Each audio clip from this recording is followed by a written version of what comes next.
A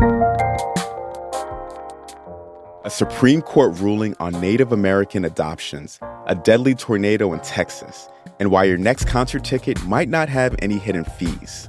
That's some of what we'll get to on the 7 from the Washington Post. I'm Jeff Pierre. It's Friday, June 16th. Let's get you caught up with today's 7 stories. First up, the man suspected of leaking U.S. secrets is facing more charges. The case involves 21-year-old Jack Teixeira. He's an Air National Guard member accused of sharing hundreds of pages of classified military intelligence on the chat app Discord. Teixeira was indicted on additional charges that he mishandled classified documents. The alleged crimes could send him to prison for years if he's convicted. He's been in jail since being arrested in April.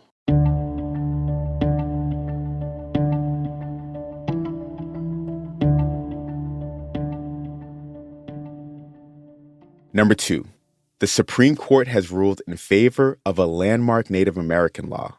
We're talking about the Indian Child Welfare Act. The law is designed to keep Native American children with their family or tribe in foster care and adoption cases if possible. Before this law was passed in 1978, hundreds of thousands of Native American children had been taken from their homes and placed with white families or in group settings. The law was intended to rectify those past government abuses. Justices decided in a 7-2 vote to leave the law in place. Texas and a few others had argued that it was unconstitutional. A few more Supreme Court decisions could be handed down later today. We're tracking those cases at WashingtonPost.com.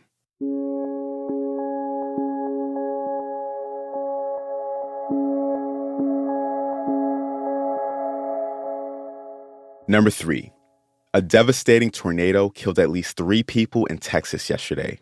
The tornado hit the town of Perryton in the state's northeast panhandle. It destroyed dozens of mobile homes, and as many as 100 people were hospitalized. Zooming out here, this was part of a wave of storms that hit the southern states. At least 7 tornadoes were reported. The extreme weather is expected to continue into today.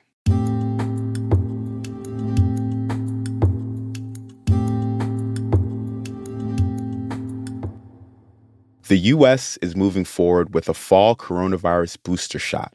That's number 4. The FDA's vaccine experts recommended revamping the shot to target the XBB variant yesterday. XBB is a branch of the Omicron variant that surged all over the U.S. The FDA will need to approve the plan. Then the vaccine makers can start creating enough doses for the fall. We don't yet know the exact dates they'll be available. This is important because protection from either vaccines or past infections clearly wanes over time. The coronavirus is still dangerous, especially for older Americans.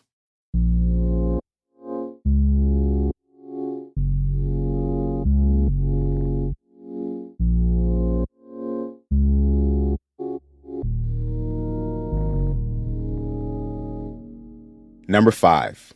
Sharks might be at a much greater risk of going extinct than we realized. A new survey of nearly 400 reefs around the world found that 5 key shark species are vanishing. Researchers say overfishing is to blame. Losing sharks for good would have a devastating impact on marine ecosystems and fish down the food chain. Simply put, the ocean isn't as healthy without sharks.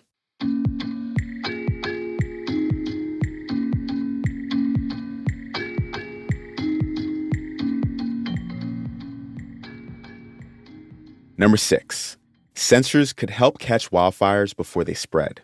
The sensors can detect and measure various gases, temperatures, humidity, and air pressure, sending early warnings to firefighters.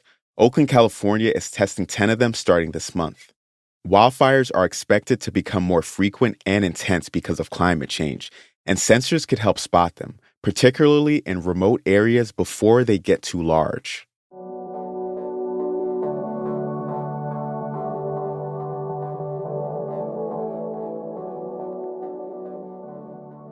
Your next concert ticket might not have any hidden fees. That's our 7th story. The White House and ticketing companies, including Live Nation and SeatGeek, announced a plan yesterday to show surprise fees up front in the total price.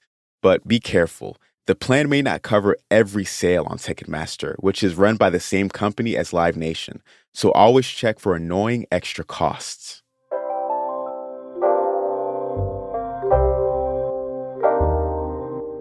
That's the show for this week. The assistant producer of The 7 is Taylor White, with special help this week from associate producer and our reigning queen, Charlotte Freeland. The staff writers are Tess Homan and Jamie Ross. John Taylor is our editor. Additional editing and hosting this week by Christina Quinn.